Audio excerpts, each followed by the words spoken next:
become future stars. Chapter 2. The Donkey and the Lion.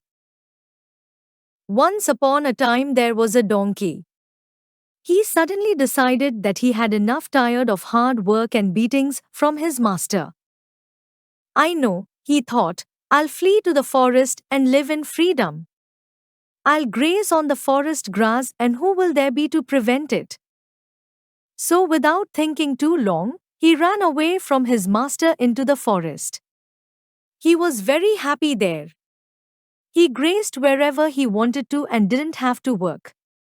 Nobody beat him either. In all his born days he had never lived so well. But one day, while grazing, he looked up and saw a lion coming straight towards him. The donkey was frightened beyond description. "Og," thought the donkey, "this will probably be the end of me." But while the lion was approaching, he somehow came to his senses and began to consider a way out. Maybe I can outwit him in some way. And right where he stood, he suddenly fell to the ground and lay there as if without a care in the world. The lion approached and began roaring out while still at a distance. "Hey, you, who might you be? How dare you lie down there when I'm approaching? Why aren't you getting up to bow to me?" The donkey continued to lie down there as if he didn't hear. He lay quietly, only flapping his long ears from time to time. The lion came and roared again, "Get up immediately and salute me." "And who might you be?" asked the donkey. "You are asking yet," the lion roared threateningly. "Don't you know that I am the lion, king of all the beasts?" Word meaning. Description. The act of describing. Somehow. Anyway. Outwit. To get the better of by cunning. Threateningly. Intimidating. Without rising, the donkey raised his head and goggled his eyes at him. "What kind of nonsense is this you're talking?" he asked. "You are the king of all the beasts? Who told you such a thing? Do you have it in written? Who elected you to be the king? Well, speak up." The lion stood as if he had been stunned. "Who told me so? Why, everyone tells that I am the king of the beasts. Are you saying that it isn't true?" "Of course it's not true. It can't be true, because I am the king of all the beasts." The lion was dumbfounded. "And I suppose you have this in written?" "Of course I have. Here, take a look." He rose to his feet and turning his back to the lion, he showed him his hind hoof where a very new horseshoe gleamed. "See this? This is my royal seal. If you were the king, you'd have one like it."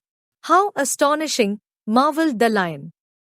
"I have never ever thought about such a thing." "You're probably right. But wait. Let's have a contest. We'll go into the forest and the one who catches more animals within an hour is the true king." "Fine, if that's the way you wish it," said the donkey, and with that they went their separate ways. The lion raced quickly around the forest. He ran and ran, catching a doe here, a rabbit there, another animal further on. In an hour he had collected some 5 or 6 animals. He gathered them all up and dragged them back to the donkey. But what was the donkey doing in the meantime? He strolled out onto a broad clearing, where the sun shone brightly, and on reaching the center, threw himself down on the ground, stretched out his legs, closed his eyes and lolled his long tongue out of his mouth as far as it would go. Anyone looking at him would have sworn he was dead, very dead. Over the clearing there was a constant flow of flying birds, hawks, crows, kites, magpies, ravens, all the nastiest kind. Seeing the donkey lying there dead, they descended on him in a mob. At first they hopped about at a distance, and when they saw that he wasn't moving, they word meaning goggled, to stare with wide open eyes, stunned, deafened, dumbfounded. confounded to dumbness, strolled to wander about, began to light on him and peck at his tongue and his eyes. The donkey lay quietly, only when one of them came too close did he clamp it between his hoofs, killing it and hiding it under his body so cunningly that the others didn't even notice it. Before an hour had passed, he had killed at least a score. Then he sprang to his feet, shook himself so vigorously and brayed so loudly that the birds scattered in all directions. He then gathered up all his killed birds and took them to the spot where he was to meet the lion. The lion was already there, waiting for him. "Well, now," he said to the donkey, showing him his prey. "See how many I have killed." "Now aren't you the stupid one?" answered the donkey, kicking dead animals. "I could have caught at least 2 score of such animals, but what are they worth? Now just you look at mine. I caught only those that fly in the air. You try to do it."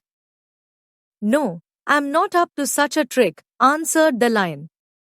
"At last I can see that you are truly the king of the beasts, not I. Forgive me for being so disrespectful toward you." "Ha," said the donkey, haughtily. "You must always be respectful, because you may suddenly meet someone who is your superior, and then what? I could now punish you immediately with death, but I'll forgive you because you did this out of ignorance and not from ill will.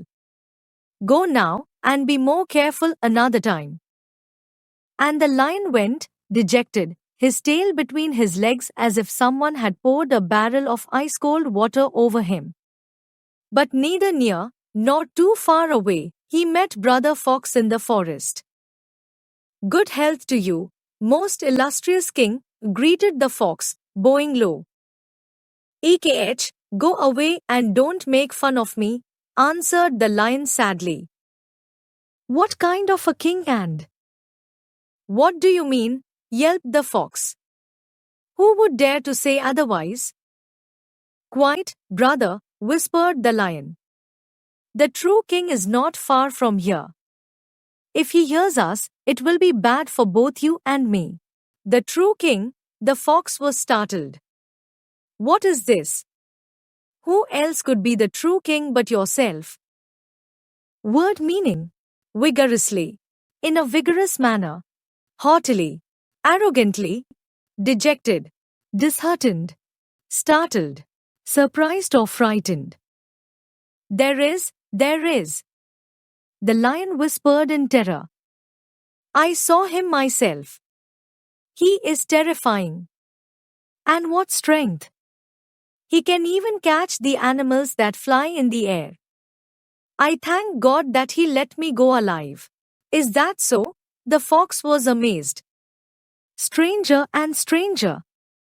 I know this forest intimately and I can't think of who this could be. How does the king look?" "In a word, terrifying," said the lion. "His ears are like this, his head like a bucket, and the royal seal on his hind leg. For the life of me, I can't guess who this could be," worried the fox. "You know what, come and show him to me." "Me? Never in the world," shouted the lion. "It's enough that I was frightened once." "Oh, come now. What is there to be afraid of?" encouraged the fox. "You know what, let's tie our tails together and then we can approach him with more courage." "Oh well," agreed the lion. "Let it be you say." So they tied their tails together and off they went. They climbed up on a hilltop overlooking the clearing where the donkey was grazing. The lion stopped, looked, then whispered to the fox, "There he is. There he is. Look." The fox turned, took a look, and yelped, "You foolish lion, why that's just an old ass." But to the lion it sounded as if he said that they must get away fast, and he became so frightened that he took to his heels. Over stumps, over streams he ran as fast as his breath would let him. Finally, he was so tired that he stopped and looked behind him. Now, Fox, he asked, have we escaped far enough? But the fox was beyond speech, his tongue hanging out. Since he was tied to the lion's tail, he was dragged all the way and was hardly able to breathe. See, said the lion, you said that the new king wasn't terrifying, but when you saw him for yourself, you almost died from fright. Word meaning: amazed, astonished, intimately, personally, yelped, cried, streams, brooks or rivers. Like, share, and subscribe.